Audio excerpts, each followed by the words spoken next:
여러분 안녕하십니까? 광주 MBC 뉴스데스크입니다. 광주시 소각장 입지 선정 절차가 결국 다시 원점으로 돌아가게 됐습니다. 광주시는 세 번째 공모에 나섰는데요. 이번엔 5개 자치구들의 책임을 강화하는 방식을 선택했습니다. 소각장 가동을 목표로 한 2030년까지 시간이 얼마 남지 않았는데 잘 진행될지 지켜볼 일입니다. 김초롱 기자의 보도입니다. 광주시는 지난해 4월과 12월 두 차례 소각장 후보지를 공모했고 각각 6곳, 7곳이 지원했습니다. 최종적으로 3곳이 후보지역에 올랐습니다. 하지만 해당 후보지역 3곳 모두 주민들이 우리 동네는 절대 안 된다며 반발해 벽에 부딪혔습니다. 여기 소각장 위치 철사 반대한다! 이 같은 반발을 의식해서인지 광주시 소각장 입지선정위원회는 이번에도 후보 지역을 결정하지 못한 채 재공모 결정을 내렸습니다. 신규 소각장 입지를 위해 세 번째 공모에 나서게 된 광주시. 이번엔 5개 구청과 함께 공모하는 것으로 방식을 바꿨습니다. 자치구마다 후보지 한 곳 이상을 시에 신청하도록 해 자치구의 책임을 강화했습니다. 선 자치구 신청 후 시 추진 방식으로 추진하겠습니다. 자치구가 주도적으로 후보지를 신청하고 그 신청 과정에 입지 분석이라든가 주민 의견 수렴 등을 강기정 광주시장이 세 번째 공모 방식을 발표하면서 구청장들을 배석시킨 이유는 더 늦출 수 없다는 절박함 때문입니다. 이번에도 입지 선정에 실패하면 2030년을 목표로 한 소각장 가동 일정을 맞출 수 없습니다. 이런 시설들은 반드시 필수적으로 해야 할 시설이기 때문에 적극적으로 같이. 최종 입지로 선정된 자치구에는 편익시설 등에 약 1,100억 원, 매년 주민지원기금 10억 원 등이 주어집니다. 반면 그 외의 자치구는 쓰레기 반입 수수료를 10% 이상 부담하게 해 당근과 채찍 효과를 보다 강화했습니다. 좀 더 주민 친화적으로 더 많은 대화를 나눌 수 있는 기관이 바로 구청인데. 하지만 마땅한 후보군이 얼마나 나올지는 알 수 없습니다. 이번에 광주시가 제시한 인센티브가 이전에 제시된 것과 큰 차이가 없는 데다 적극적으로 나서는 후보 지역이 현재로서는 마땅하지 않기 때문입니다. 입지 선정 후에도 기본계획 수립과 설계, 공사 등의 수년이 걸려 2030년 소각장 가동은 발등에 불이 떨어진 상황이 됐습니다. MBC 뉴스 김초롱입니다. 자영업의 위기가 일자리 감소로 이어지고 있습니다. 식당이나 도소매업에 종사하는 광주 지역의 취업자 수가 5년여 만에 최저치로 떨어졌습니다. 윤근수 기자입니다. 이 식당은 2층 영업을 중단하고 1층만 운영하고 있습니다. 한때 30명이 넘었던 직원은 점점 줄어들어 지금은 4명으로 줄었습니다. 경기 침체로 매출이 떨어지는데 고용을 계속 유지하기는 어려웠다고 합니다. 6분 고용을 데리고 있다가 2분 줄이고 지금도 4명 데리고 있는데 이제 예약이 없는 날은 돌아가면서 제가 쉴 수밖에 없어요. 그리고 제가 한 2목을 또 합니다. 운영비 부담을 줄이지 않으면 버티기 어려운 게 요즘 외식업계의 현실입니다. 재료비가 오르고 인건비가 올랐다고 곧바로 음식 가격을 올리는 건 배짱이 필요한 모험에 가깝습니다. 가격에 그게 반영되고 그러다 보면 소비자들은 거기에 부담되고 그래서 뭐 외식 2번 할 걸 1번 하게 되고 그러다 보면 그게 악순환이죠. 그래서 고육지책으로 선택하는 방법이 일하는 사람을 줄이는 겁니다. 자영업 침체에 따른 일자리 감소는 지표에서도 뚜렷하게 나타납니다. 음식 숙박업과 도소매업에 종사하는 광주의 취업자 수는 14만 9천 명으로 1년 만에 6천 명이 줄었습니다. 이 분야의 취업자 수가 15만 명을 밑돈 건 2019년 3월 이후 5년 3개월 만입니다. 보편화된 배달 문화나 키오스크 도입 등도 일자리 감소에 영향을 미치지만 빚으로도 버티지 못하면 문을 닫아야 하는 소상공인과 자영업자의 현실이 보다 근본적인 원인으로 꼽힙니다. 공실률이라던가 채무액이라던가 뭐 대의 변제액이라던가 이런 지표를 봤을 때 굉장히 좀 어렵게 느껴집니다. 더구나 서비스업의 비중이 50%에 달하는 광주의 산업 구조로 볼 때 소상공인과 자영업의 위기는 지역경제 전반에 부정적인 영향을 키울 수 있습니다. MBC 뉴스 윤근수입니다. 콩나무 시루같이 아이들이 북적이는 교실. 요즘처럼 학령 인구가 귀한 시대엔 상상하기 어렵지만 광주 전남 공동혁신도시의 학교들은 학생이 과밀화된 상태입니다. 이곳의 학부모들은 이 콩나무시루 같은 교실에서 자녀들을 탈출시키기 위해 애써 정착했던 혁신도시를 떠나고 있습니다. 주현정 기자입니다. 학교 시간이 되자 교문 앞이 아이들과 학부모들로 북적입니다. 노란색 학원 승합차도 줄지어 섰습니다. 나주 혁신도시에서 학생 수가 가장 많은 이른바 과대학교입니다. 61개 학급 1,400여 명이 다니고 있는데 나주시 내 24개 전체 초등학교 학생의 5명 중 1명이 이 학교에 다니는 겁니다. 네네. 지금 아이들이 많아서 교실이 콩나물시루인데 이제 학교 수를 늘려줘야지 맞는 건데 학급 수만 늘어나니까 공부하는 여건이 더 안 좋아지고. 조성 초기 초중고 한 곳씩이던 혁신도시 내 학교는 9곳으로 늘었지만 대부분 과밀 상태입니다.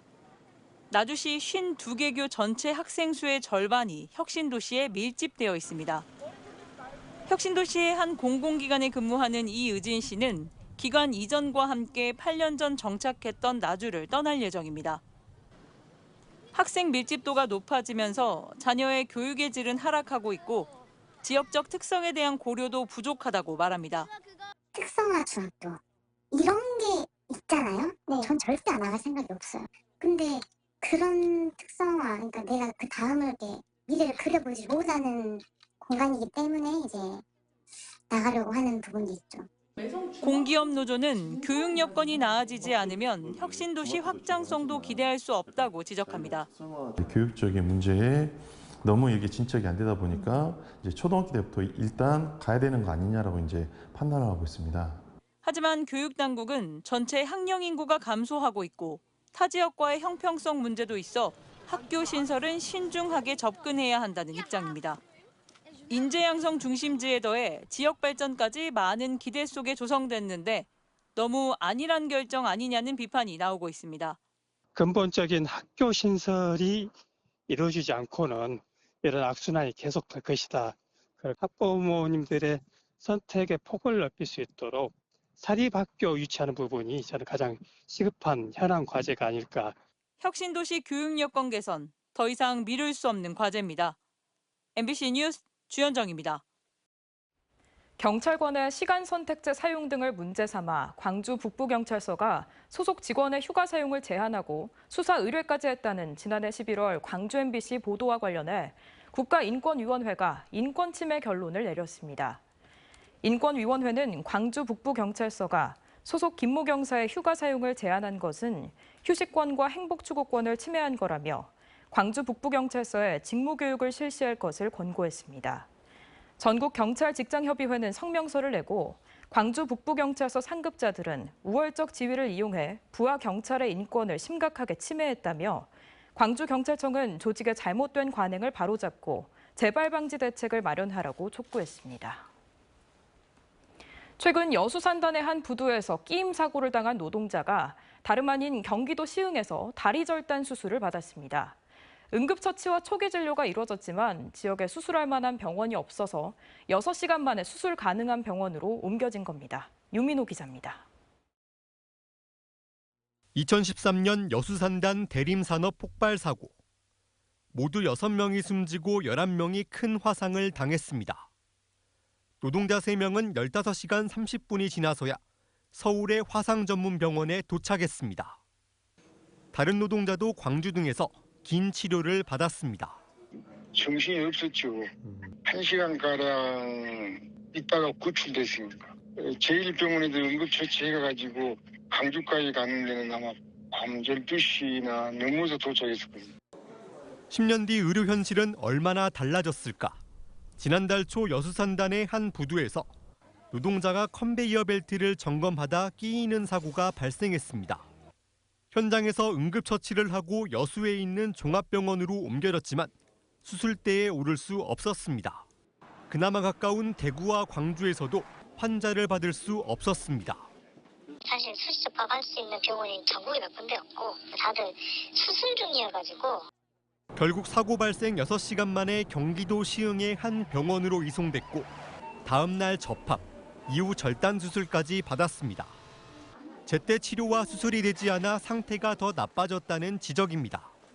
절단사고나 협착사고가 발생이 되면 이거에 대한 수술이나 치료를 방법이 현재 우리 광주 전남에는 없다는 겁니다. 이 골들타임을 잃어버리기 때문에 노동자들은 신체 기능을 잃어서 장애가 남는다. 실제 순천의 4대 중증 응급 환자 전원율은 10.7%로 전국에서 최고 수준입니다. 일단 순천에서 응급처치와 진단을 받고 다른 지역 대형 병원으로 옮기는 일이 잦다는 뜻입니다. 산단과 위험시설이 밀집한 전남 동부권. 노동계와 지역사회는 산재 전문병원과 의대, 대학병원 설립을 꾸준히 주장했지만 10년 넘게 현실은 달라지지 않았습니다. MBC 뉴스 유민호입니다. 오는 15일 초복을 앞두고 전복 주산지인 완도군이 여름 보양식인 전복 할인 행사를 대대적으로 시작했습니다. 전복 생산량이 늘면서 소비 촉진을 위한 건데 다양한 가공품 개발과 수출 등 새로운 판로가 확보되지 않는다면 전복 가격 하락세는 지속될 전망입니다. 신광하 기자가 보도합니다. 서울의 한 대형마트에 완도 전복 특판 행사장이 열렸습니다. 전국 전복의 70%를 생산하는 완도군이 복날엔 전복이라는 주제로 온오프라인 집중 판매 행사를 개최한 겁니다. 판매하는 전복은 소포장 등을 감안할 때 시세의 절반 수준으로 초복을 앞둔 소비자들의 호응을 얻었습니다. 여름 보양식인 전복 가격이 가장 높게 형성될 시기에 할인 판매가 이루어지는 것은 생산량이 많아 가격이 하락하고 있기 때문. 올해 전복 산지 가격은 10마리 25,000원, 20마리 18,000원 선으로 2년 전과 비교해 각각 72%, 22%씩 하락했습니다.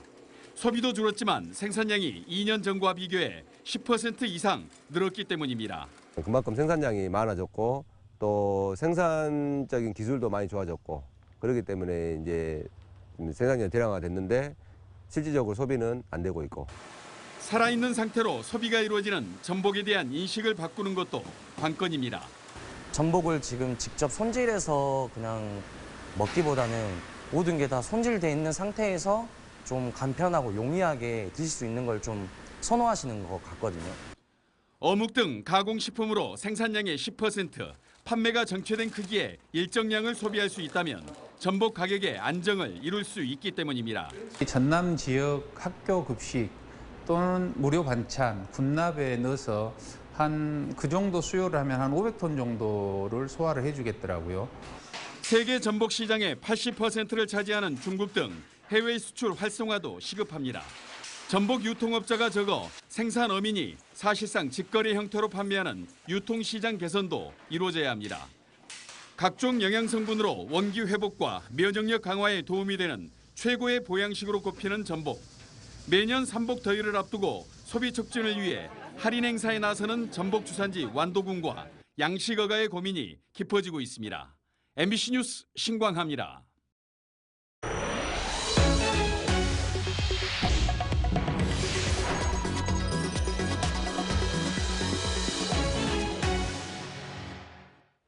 민주노총 전국택배노조는 오늘 기자회견을 열고 쿠팡은 과로사한 노동자 유족에게 사과하고 재발 방지 대책을 마련하라고 촉구했습니다. 노조는 지난 5월 숨진 쿠팡 택배 노동자 고 정슬기 씨의 노동시간은 주 77시간에 달했다며 쿠팡이 수차례 추가 업무 지시를 하는 등 고인의 과도한 노동에 쿠팡이 관여했다는 것이 밝혀졌다고 말했습니다. 그러면서 과로사할 정도로 장시간 노동 시스템을 운영하는 것이 정당한지 정부는 쿠팡의 배송 시스템에 대해 철저한 관리 감독을 실시하라고 요구했습니다.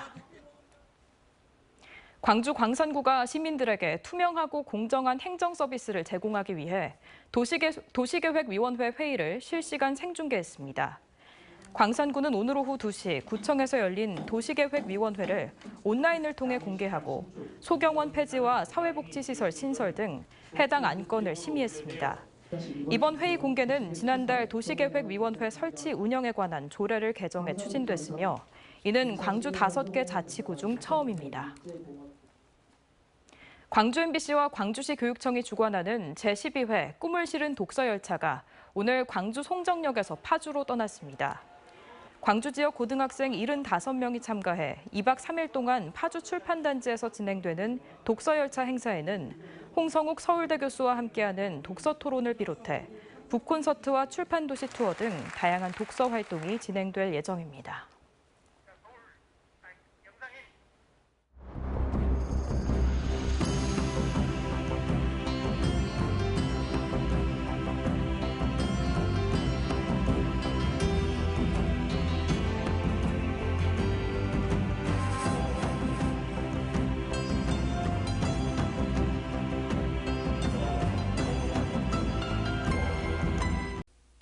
언제 어디서나 내 손 안의 뉴스. 광주 MBC 뉴스 유튜브 구독으로 함께하세요.